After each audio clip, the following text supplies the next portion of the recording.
Hi, good day, everyone. This is Matthews Trading Professionals. Handling the course today is Mimi FS. I'll be taking us on the basis of Forex. We want to learn about the foundational things first before we get to the advanced things and then talk about mentorship. It's a free course, so you need to pay attention. These are models, these are the things we intend to cover in this foundational class. So we are starting with the first session, which is termed BC1. What is Forex? Forex is of course, Forex means foreign exchange, and it's the buying and selling of foreign assets, of course, currencies. So it's currently what we do is online trading, which means that all our transaction is based online. We call that over the counter OTC. So we are trading over the counter. We are trading through a broker. So if, for instance, I'm buying crude, I would not be delivered. Crude will not be delivered to me. If I'm selling gold, I will not deliver gold to anybody. So I'm basically trading the market value of crude or gold or whatever I'm trading. Okay, so there's no physical exchange of whatever we are doing. Okay, and it's spot forex. It's settled. The transaction is immediate. Okay, the value of a currency, of course, is determined when you compare it with another currency. It's just like comparing naira and dollar. Okay, yeah. So I want to define forex as the buying and selling of financial instruments or buying and selling of currencies.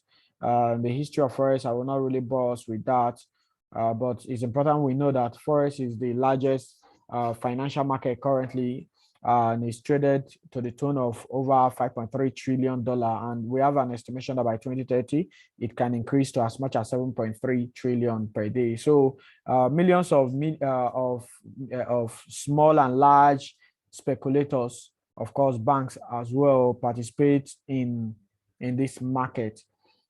Okay, I won't say that. Why would you choose to trade forex? Because we have the ability to go long and short, meaning we can buy and sell at the same time. The market is open for 24 hours. We have high liquidity. The market is always changing. Volatility is high.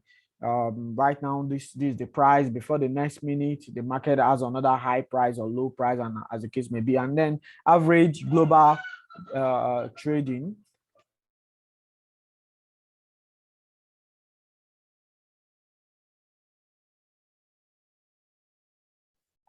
Average global trading, leverage as well is one of the reasons people will choose forex, because leverage will help your money go far. Then, of course, we have large range of financial instruments that can be traded. We have low transaction costs and lots of reasons, which as well include the ability to hedge with forex. We can hedge with forex. I won't really be going in details into explaining that. We have risk management tools, so you can easily manage your tools when you are trading the forex market, via these platforms, via the online platforms. Okay. I won't say that. What's the difference between forex and stock? The difference between forex and stock is that forex has greater volatility. It has high liquidity. So you can easily transfer, or you can easily move your assets to money, to cash when it comes to forex. And then greater volatility, instruments are always changing in price. So the stock market is more stable than the forex market. Then the market opening hours, the forex market is open for 24 hours. So this is one of the biggest reasons why people choose to trade forex. Then quickly, we are talking about the participants. We have the major participants and the minor participants. The major participants, just like Citi, we have the Citibank, we have the JP Morgan, UBS, Barclays, and the rest of the corporations. We have the brokerage firms. So basically, we group the major participants into these into governments, super banks, and other large corporations, including investment firms, hedge funds, brokerage firms, and the rest of others. So government determine the price of financial instruments. Governments, each government, the US government, through their fiscal policies, will determine the price of the dollar.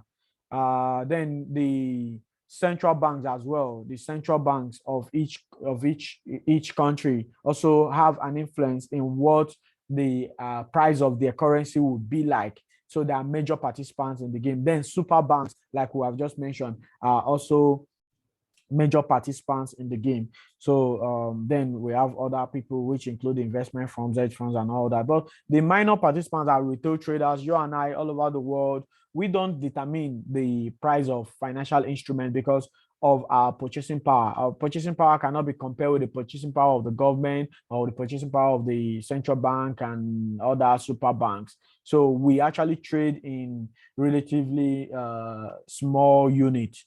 So our transactions can have little or no impact or influence on the market. Okay, then talking about the structure of the financial market. Firstly, what is the financial market? Financial market is a market where financial instruments are created and traded.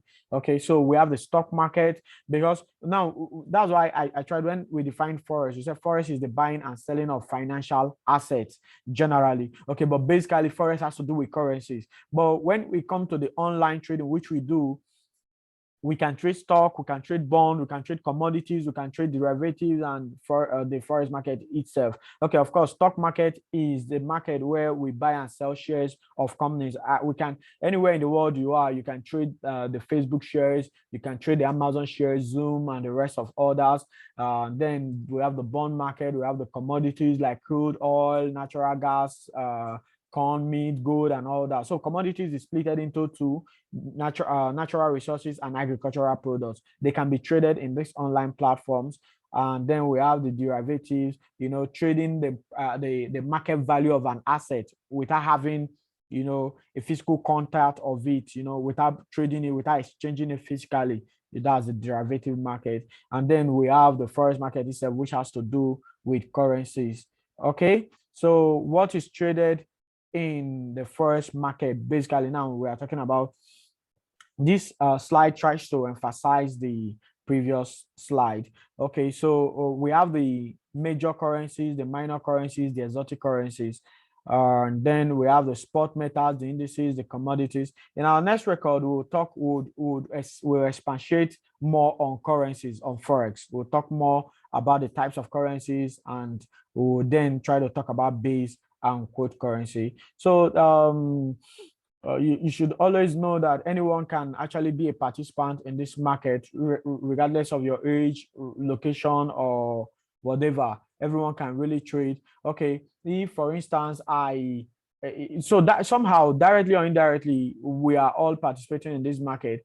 Okay, if you are traveling to probably you are in Ghana and you are traveling to US, you need to buy the US dollar. Let's say you're a businessman in South Africa and you want to go to China to buy goods, you need the Chinese renminbi. So changing your currency from the rands to the renminbi, you're already trading forex.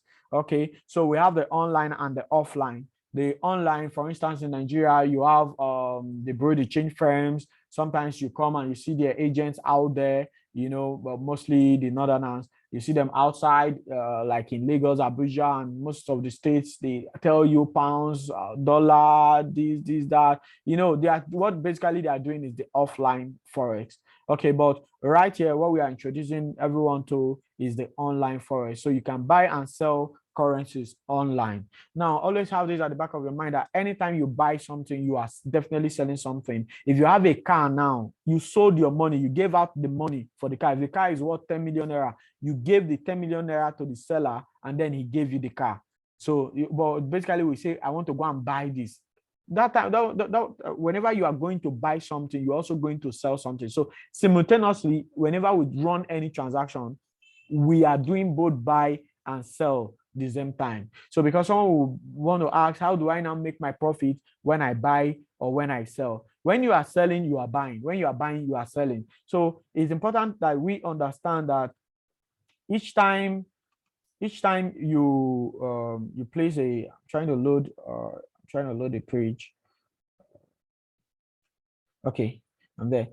Each time you buy, what you are expecting is an appreciation on the market. You want the price to go up. We're still on the introductory part. Okay, and then each time you sell, you're expecting the price to go down. So imagine you sell something at a price at the price, let's say you sell something at per unit $100, and probably you sold 1,000 units of it, and now the price of that thing you sold at $100 is $10. Is $10. You'll be happy you sold at $100. So that excitement is your profit. Then assume you bought something at the rate of $5 per unit, and you bought a million units of it, 1 million units of that, and currently the price of that thing you bought is $7, just difference of $2, but you already, it's $7, you know, you'll be happy. You'll be, oh, thank God I bought at $5. Currently what I bought at $5 is sold at, is obtained at $7. So there is a profit. So whenever you buy, you want the market to go up, and whenever you sell, you want the market to go down. So having sold here, you bought something here, and having bought something here, you sold something here. So okay, when we get to the other video, we'll expatiate more on this. Thank you for watching this video. Remember to subscribe to our channel if you have not, and also follow us on other social media to get quick information about our activities. It's a privilege to have you. Thank you very much.